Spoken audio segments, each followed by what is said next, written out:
Well, I'm here with James Bentley. He's the manager of Gladstone Regional Council's Revenue Services, and we're going to answer a few questions that the local community have regarding rates. So, James, thanks for being here this afternoon. Pleasure to be here, Matt. First one is general rates versus service charges. James, can you explain to the ratepayers or local community the difference between general rates and service charges? Sure, Matt. Service charges are the charges we pay when we use a service, and the three services that come to mind are waste, sewer and water. So what a service charge is our contribution towards the provision of those services in our local community. So if I have access to wastewater and sewer, I'm expected to make a contribution to those services.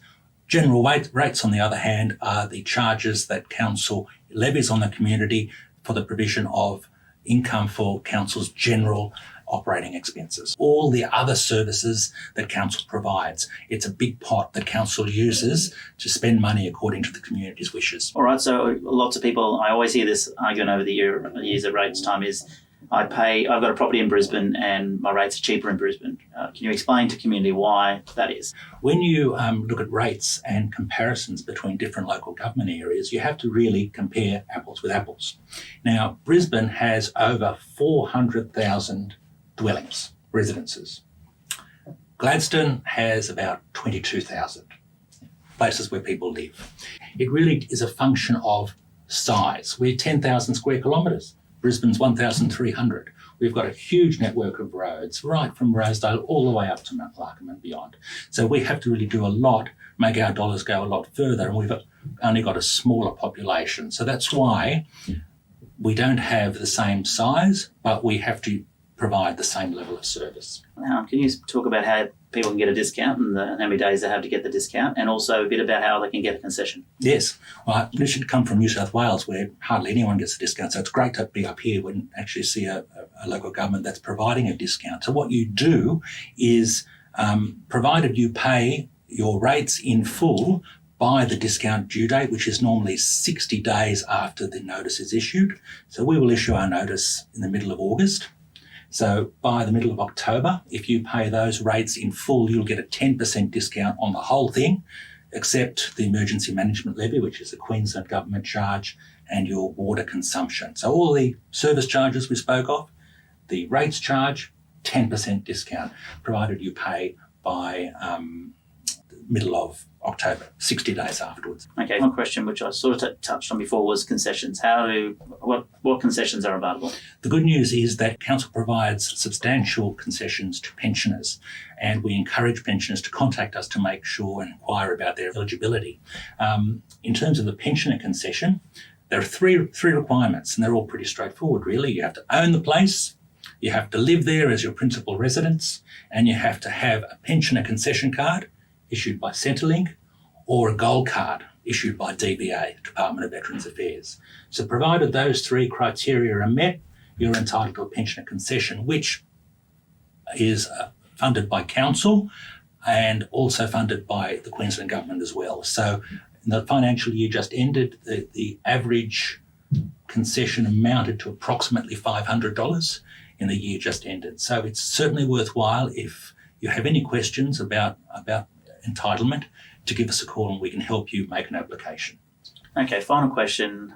If someone's having a hard time paying their rates out, what can we do to help them? Call us first and we'll help you. We'll help discuss a payment plan so you'll be able to avoid any interest payments. We'll be able to help you with any hardship relief if you're facing genuinely difficult circumstances, perhaps even get you in touch with a financial counsellor for free to help you through your situation. So what we can do going forward, if you plan, is you can make provision to pay a certain amount every week or every fortnight or every month, so that you might not be able to get the discount, but at least you'll be able to pay your rates in full by the end of the year. So please, it's very hard sometimes when you're in trouble, but just give us a call and we'll do all we can to help you. Awesome. Thanks, James. We're adopting the Gladstone Regional Council budget on Tuesday. It will be live streamed, of course, on Council's website and Facebook. So tune in and we'll keep up to date on what's happening with our budget on Tuesday and general rates and service charges and all the rest of it that'll happen then. So thank you. Thanks, James. Thanks very much, mate.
Gladstone is set to glow as the Tondoon Botanic Gardens lights up in a kaleidoscope of colour. The award-winning Luminous features impressive lighting displays, children's activities, roving entertainment, workshops and more. Plan your Gladstone holiday now.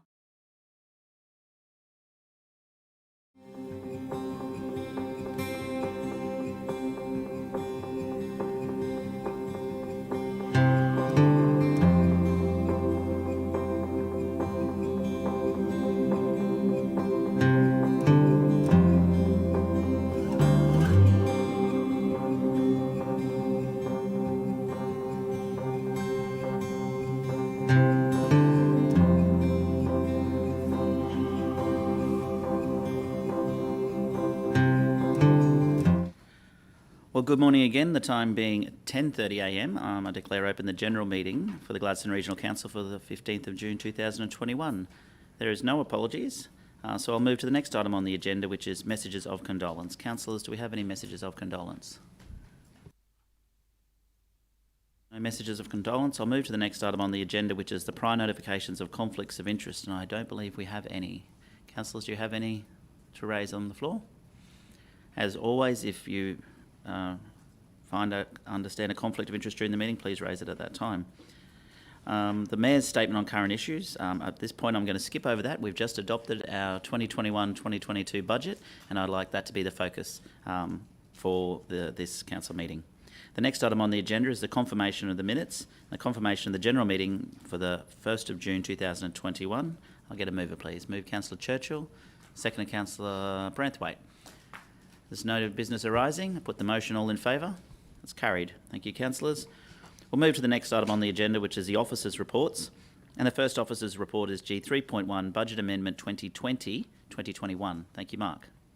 Thank you, Mr Mayor. This item is a formal amendment to our 2020-21 budget, so our current year financial budget. And this is reflecting the decisions that were made with respect to the pricing decisions of our Lake Wonga water back on the 1st of December 2020. But most importantly, also our refinancing decision that was made back in 16th of February. We've only recently just received the advice from the department of the approval of that refinancing. So now it's actually about making the budget amendment to provide for that. So until we got that approval, that's why we couldn't bring, we were waiting for that approval to bring this document forward to you. So now that we have that approval from the state, we can now know that we will be expecting to refinance and have that transaction completed by 30th of June. And as part of that, there will be that realisation of that early repayment adjustment. So we need to provide that within the operating statement and your adopted budget, and then recognise the associated cash flows. So what the budget does there is provide for essentially the increased expenditure within your income statement, but provides also for the spending of that money in your balance sheet. So the recommendation is there that is for council to amend the budget for 30th June 2021 and note the amendments contained within both the balance sheet and the estimated financial position for the year. Thank you, Mark. Questions, please? I'd be happy to move that, Mr Mayor. You move Councillor Hanson, seconded Councillor O'Grady. All in favour? The motion is carried. The next item on the agenda is G3.2, which is the monthly financial report for the period ending 26th of May 2021. Back to you, Mark. Thank you, Mr Mayor. This is the monthly financial statements through to essentially the end of May, and reflects a period of time around about 91% of the year complete. So currently on track with respect to revenue, and marginally over with respect to our expenses, but we're expecting to come in line with that recently passed budget amendment. Some items I'd like to call out with respect to that. You'll note that our general purpose grant looks low in that space. There is the bring forward payment that we will receive of our financial assistance grant that was only determined as part of the federal budget adopted in May, so we will receipt that this month, and that'll be the primary cause of that variance, going from essentially 35% and bringing that very much in line up to budget. With respect to our capital, we are tracking, as we said, very much in line with that $65 million target. So you adopted a budget of 64.8. The budget amendment allows for just over that, a $65 million spend, which is where we're projecting and forecasting our capital spend to be. With respect to our outstanding rates, pleased to say that we're some 1.8% ahead of where we were the same time last year. The sustained efforts in that space and the actual conduct of our debt recovery activity has seen a good decrease in the amount of outstanding rates, which is very pleasing to see. Overall, though, our budget though is tracking in line with that recent budget amendment, and happy to take questions with respect to the monthly financials. Thanks, Mark. Councillor Branthwaite has a question. Thank you, Mayor Matt. Thanks very much, Mark. Just on page 9, we talk about the federal funding side of things there with the projects that are currently underway. There's obviously the left-hand column there is the budget, and there's the amended budget. Now, is this funding over a number of years, or is it because the likes of Phillip Street Communities Precinct Stage 1A, the budget is 4.6, and the amended budget, so we actually spent 1.6. What about the other ones down the track, so the likes of Blackman's Gap? Will all this be expanded by the end of the financial year? Yeah, so we'll be lodging claims with respect to those by the end of financial year, and we'll actually also accrue the relevant income back into this financial year where that is prudent to do so. So that's why at the moment you're seeing that those actuals may be a little bit behind. You'll note the Phillip Street income with the budget there of 4.6 represented not only the federal grant, but also the contribution as part from the Salvation Army. That's been separated out, and so there's been recognised that as a capital contribution. English is difficult. Capital contribution. So we've separated that out separately, and that's the difference in the treatment in that space. But we are expecting to receive. So another $8 million. Yep. Before the end of the financial year. Yeah, 5.3. Oh, sorry. Yep. I was looking at. Oh, sorry. The bud. And the claim from the Salvation Army for the capital contribution has been lodged, and we're expecting to receive that money with the finalisation of the legal agreements in that space. Very good. Thank you. Councillor O'Grady, question. Yeah, thank you, Mr. Mayor. Kylie might answer this one. Actually, it was just the Tundoon Botanic Gardens electrical upgrade and external lighting. I was just wondering, with it being there at EcoFest and having the an issue with speakers, people from down the bottom weren't hearing, could hear, but the people at the top weren't here. I was just wondering with the electrical upgrade, are we putting in optic fibre or speaker wires or whatever to actually, so the whole area can hear? Question. Thanks, Councillor O'Grady. That project has purposely been designed to make sure that we can communicate effectively across the gardens. So it does include lighting, but there is also audio components so that events like EcoFest can be enjoyed further across the area of Tundoon Botanic Gardens. But it's also from an emergency perspective as well. So if we do have to evacuate the gardens for any means, we have those systems available. So that project is on track to be finished in November, I believe, at this moment. Okay, thank you.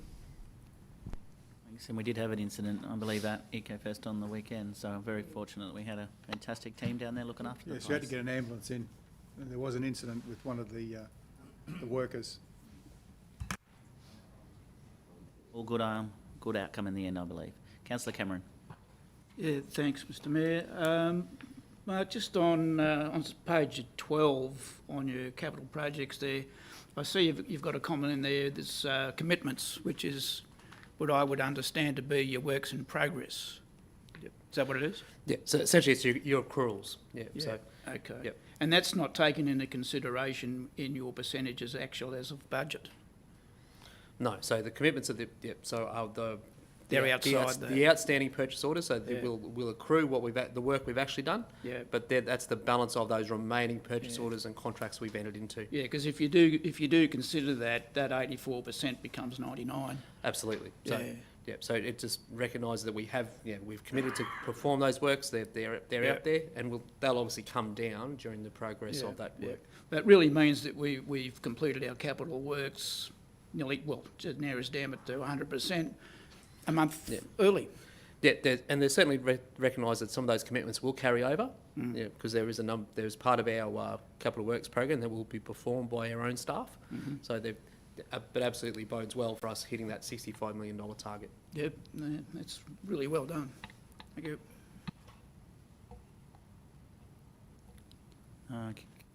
Further questions? Councillor Churchill. Mayor Matt, thank you. It would be remiss of me if I didn't at least ask the question again in relation to an aspect of the federal assistance grants, albeit otherwise known as FAGs. And I thought Councillor Branthwaite might have been going in there. So rather than giving the impression that this is another Dorothy Dixer in relation to FAGs, is that trying to get an understanding in your terminology there, Mark, as the Director. The budget amendment consists of 8.3 for the federal assistance grants.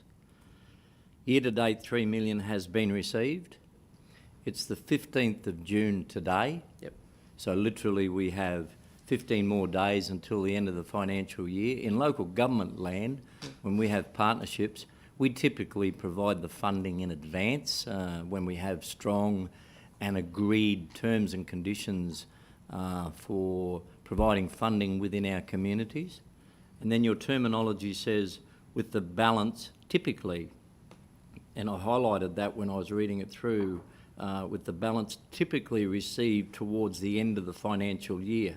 So can you just give me some comfort and or clarity at this stage from the financial assistance grant process from the federal government, that they provide the money to us, but we don't get it until the end of the financial year?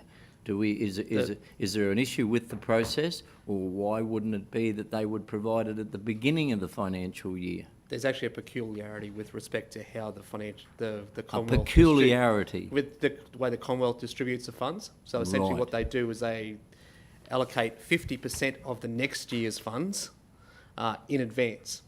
It's just the wording that they use. So, but it smooths out to be around that. So we have an allocation of $4.2 million that's been recently received, announced by the Federal Assistance Grant through the Queensland Local Government Grants Commission, and we will receive that in June.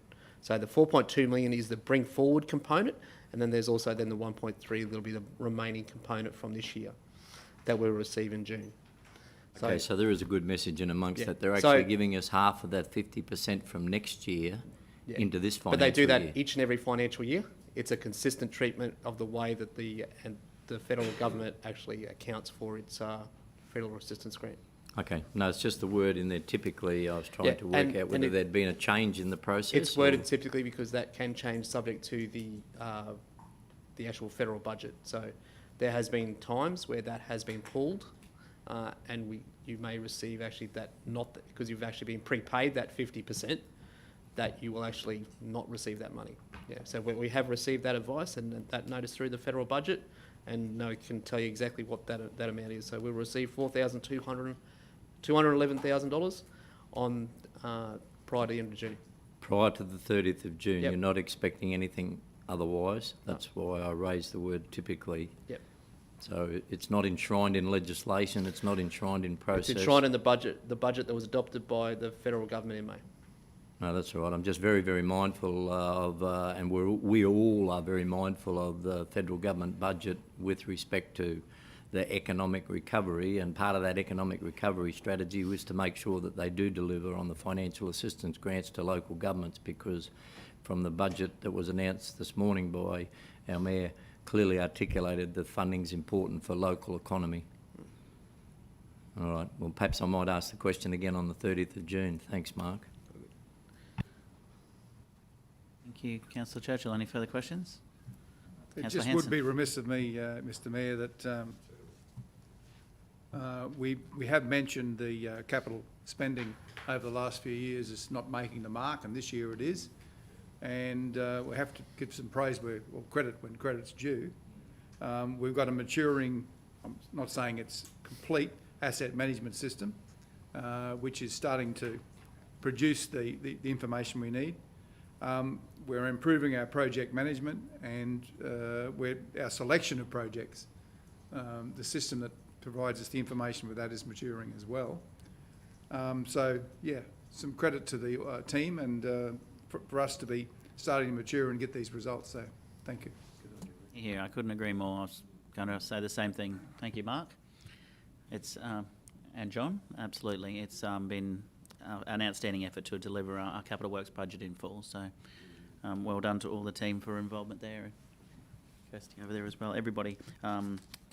Do I have a mover in that? No, I need a mover and a second. Move Councillor Hanson, seconded Councillor O'Grady. All in favour? That's carried. The next item on the agenda is a number of sole suppliers. So 2021-2022 sole specialised suppliers. General Manager of Operations, John Tumders. Thank you, John.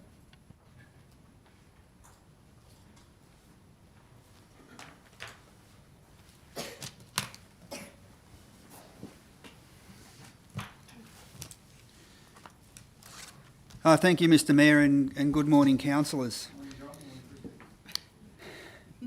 Item 3.3 is for sole specialised suppliers. This report requests council resolution to approve the vendors contained in the report as sole or specialised suppliers for goods or services to support the GRC business and operations through the 21-22 financial year.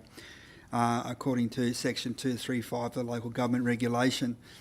The paper presents these in two parts. One is sole supplier for specialised or proprietary type software or hardware, and also for supply of original equipment manufacturer of the various types of equipment and plant that we have within council. And there's 29 vendors listed in that report that fall into that category.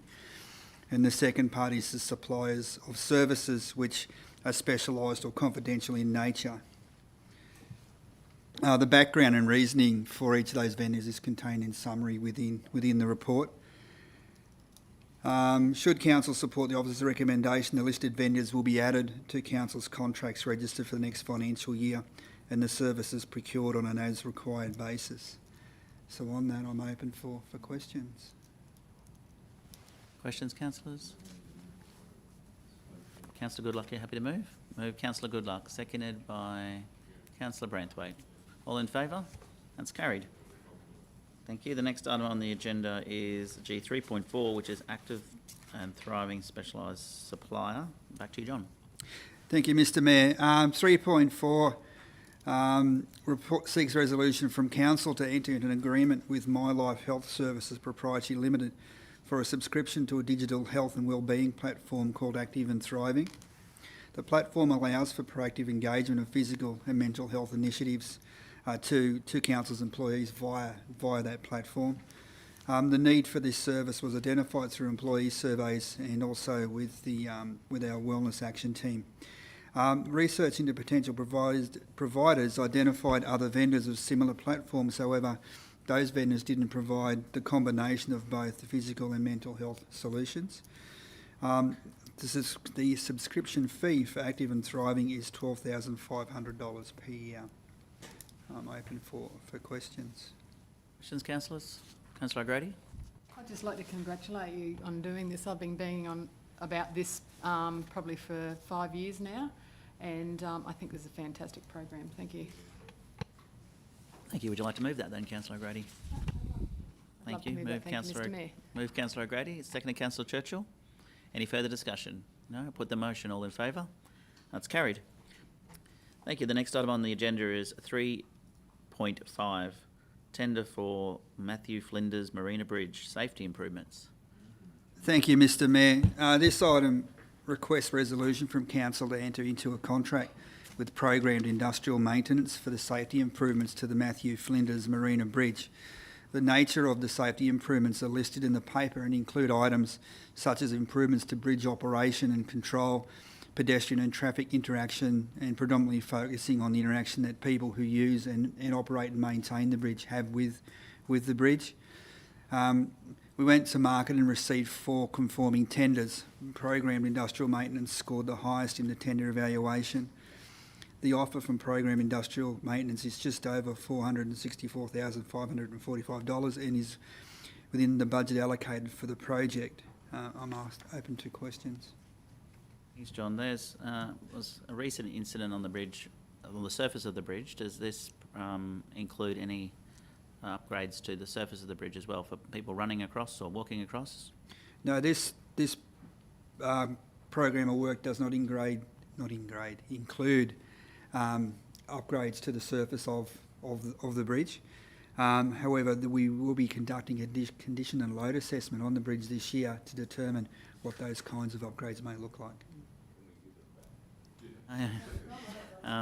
So obviously there's needs to be fixed as well.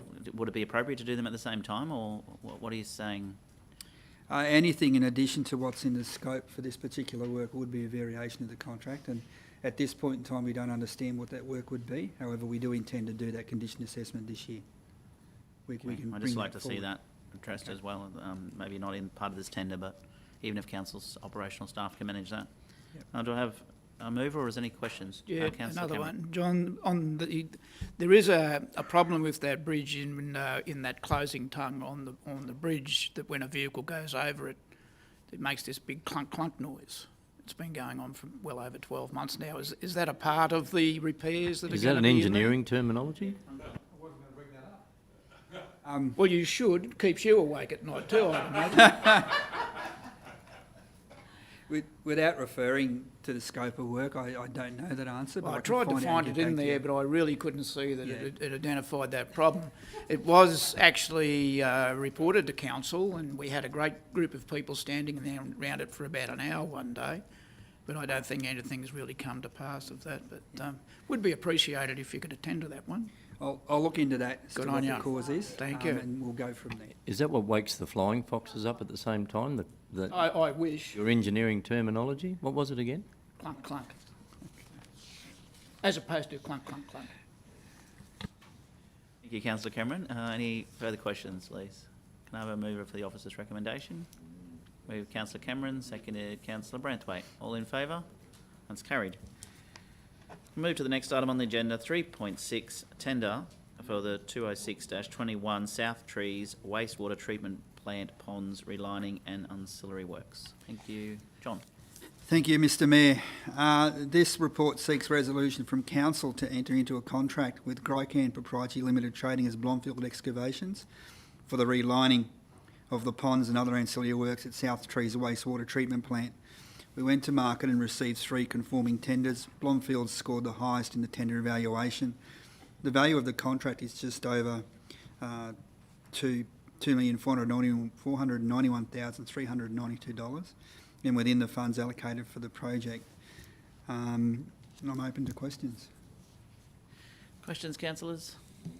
Pretty self-explanatory, this one. Move, Councillor Goodluck. Seconded, please, Councillor O'Grady. Any further questions? Put the motion. All in favour. That is carried. The next item on the agenda is G 3.7, removal of concrete stockpiles at Benarabi landfill. And thank you, John. Thank you, Mr Mayor. This report seeks resolution from Council to enter into contract as a preferred supply arrangement with Stillers Proprietary Limited, trading as Stillers Recycling, for the removal of processed and non-processed concrete waste from Benarabi landfill. The current situation of concrete waste requires an initial 3-month campaign to remove what's there, the existing stockpiles, and then there'd be a maintenance regime to remove new waste as it is deposited at the landfill. We went to market and received 2 conforming tenders. Stillers Recycling ranked the highest overall during the evaluation process. Expenditure for the term of this contract is expected to be around $2 million. We're open for questions. I'm pleased to move the recommendation, Mayor Matt, but I just wanted to ask one quick question. What was the reason for the 27 months? Is that when the project is due for completion, or is it 27? Which seemed a bit unusual. I mean, I'm accustomed to 1 year, 2 year, 3 year, 4 year, I suppose. But we're just talking financial year or fiscal year, but it just seemed 27 months for some reason. Is that a block? Is that a block of work? It's a 3-month first up campaign to remove what's there, and then a sustaining contract for 24 months. Right, okay, so part of the tender procurement was 3 months clean it up and then 2 years thereafter. Okay, that's fair enough. Thank you, Councillor Thank you Churchill. for that. Councillor Branthwaite had a question? I think it's pretty much answered the question that I've got, and in the statement below it says it represents the bid deemed to be the best value to council. So, yeah, thank you. Thank you. So Councillor Churchill was moving that. Seconded, please. Councillor O'Grady. Put the motion. All in favour? That is carried. That's the last item on the agenda, except we'll move into other officers' reports. So deputations, we have no deputations. Councillor reports. Councillors, do we have any reports from the table? Councillor O'Grady. As you would be aware, Mount Larkham shows this weekend, and they've got the Hot Saw Championships. There's people coming from Tasmania, so it's going to be a huge show this weekend. So make sure you get your tickets. It's only $15 for a day or $20 for a weekend. So it should be great. And photo entries finished this afternoon. So if you've got photos, put them in. But they're looking for more people to for entries, and also the cooking. 10 o'clock on Friday, that needs to be in. So check out the sponge cake section. Thank you, Councillor O'Grady. Councillor Hanson. Just may I congratulate Councillor O'Grady for being our host at EcoFest, and congratulate the team. It was a different event to what it usually is, and the things are in different places. But I think the stage area and food area was very well done, and compacting the rest of the stalls and displays was a good job as well. Is there a feedback session available on that for store holders coming up? Thanks for your feedback, Councillor Hanson. The team will definitely be checking in with all the stallholders through a feedback survey. It was a different event this year, and the first year that council has delivered the event. So I was very proud of the team, and I'm glad that that you saw the benefit of that. There's also a debrief internally to see what we can do better for next year as well. So thank you. Thank you. It was a pleasure, Councillor Hanson. Thank you, Councillor Branthwaite. While we're patting everybody on the back, I'd like to pat on the back the BTABC, led by a Deputy Mayor, for the fine event that was put on last weekend. It's for the inaugural comeback of BAM, Beach Arts Music. I went down and visited, one of the ones that started up many years ago, I suppose, and helped out, and it's nice to see that come along, and it was just so welcomed by everybody. Honestly, there was an incredible vibe down there at Tannin Beach, and it's one of those things that makes our region so good is that volunteer commitment right across the region. All these events and having community events such as BAM, it's very refreshing. It's nice to see people enjoying the music, enjoying the surroundings, and participating. It's so well done to you and all the rest of the Boyne Arts business community.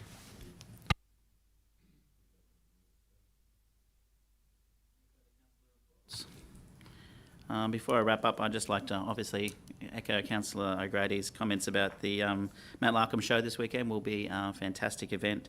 Also, we have a couple more events coming up, which I would have normally mentioned in my Mayor's statement, but I want to include them now because I wanted the statement to focus on the budget. But they are the rescheduled Brisbane to Gladstone Village, which will be happening on the weekend of the 3rd and 4th of June.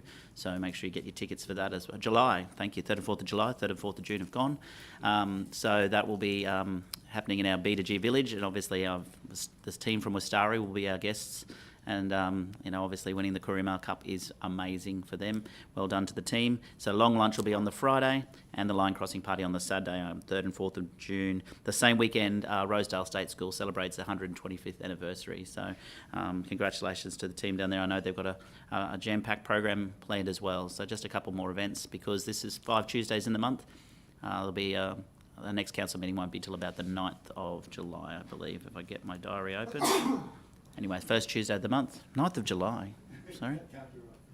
Sorry? 6th, thank you. Can't be right. Thank you, the 6th of July. It was just the upside down. There's 9 days in a week. No, not this year. So thank you, councillors. As I said, B2G Village, 3rd and 4th of July. 125th anniversary Rosedale State School, same weekend, and Mount Larkham Show this weekend. Always something exciting to happen in the Gladstone region. No further council reports. We don't have any urgent business. There's no notices of motion and there's no confidential items. So I'll declare the meeting closed at exactly 11 a.m. And thank you for your attendance.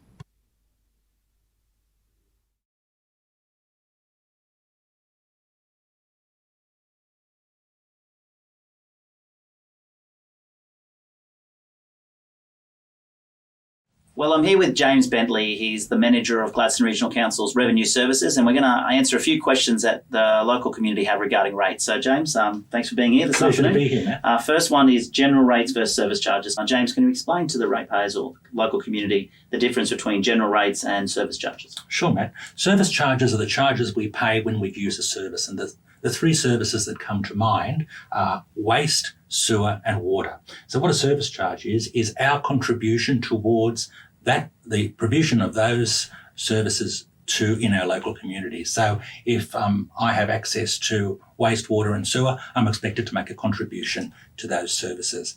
General rates, on the other hand, are the charges that council levies on the community for the provision of income for council's general operating expenses. All the other services that council provides. It's a big pot that council uses to spend money according to the community's wishes. All right, so lots of people, I always hear this argument over the years at rates time is, I've got a property in Brisbane and my rates are cheaper in Brisbane. Can you explain to community why that is? When you look at rates and comparisons between different local government areas, you have to really compare apples with apples.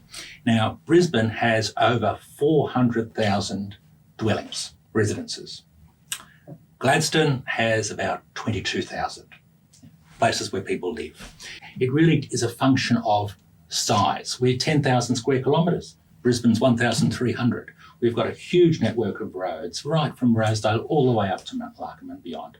So we have to really do a lot, make our dollars go a lot further, and we've only got a smaller population. So that's why we don't have the same size, but we have to provide the same level of service. Can you talk about how people can get a discount and how many days they have to get the discount, and also a bit about how they can get a concession? Yes. Well, this should come from New South Wales, where hardly anyone gets a discount. So it's great to be up here when actually see a local government that's providing a discount. So what you do is, provided you pay your rates in full by the discount due date, which is normally 60 days after the notice is issued. So we will issue our notice in the middle of August. So by the middle of October, if you pay those rates in full, you'll get a 10% discount on the whole thing, except the emergency management levy, which is a Queensland government charge, and your water consumption. So all the service charges we spoke of, the rates charge, 10% discount, provided you pay by middle of October, 60 days afterwards. Okay, one question which I sort of touched on before was concessions. What concessions are available? The good news is that council provides substantial concessions to pensioners, and we encourage pensioners to contact us to make sure and inquire about their eligibility. In terms of the pensioner concession, there are three requirements, and they're all pretty straightforward, really. You have to own the place, you have to live there as your principal residence, and you have to have a pensioner concession card issued by Centrelink, or a gold card issued by DVA, Department of Veterans Affairs. So provided those three criteria are met, you're entitled to a pensioner concession, which is funded by council and also funded by the Queensland Government as well. So in the financial year just ended, the average concession amounted to approximately $500 in the year just ended. So it's certainly worthwhile, if you have any questions about entitlement, to give us a call and we can help you make an application. Okay, final question. If someone's having a hard time paying their rates out, what can we do to help them? Call us first and we'll help you. We'll help discuss a payment plan, so you'll be able to avoid any interest payments. We'll be able to help you with any hardship relief if you're facing genuinely difficult circumstances, perhaps even get you in touch with a financial counsellor for free to help you through your situation. So what we can do going forward, if you plan, is you can make provision to pay a certain amount every week or every fortnight or every month, so that you might not be able to get the discount, but at least you'll be able to pay your rates in full by the end of the year. So please It's very hard sometimes when you're in trouble, but just give us a call and we'll do all we can to help you. Awesome. Thanks, James. We're adopting the Gladstone Regional Council budget on Tuesday. It will be live streamed, of course, on Council's website and Facebook.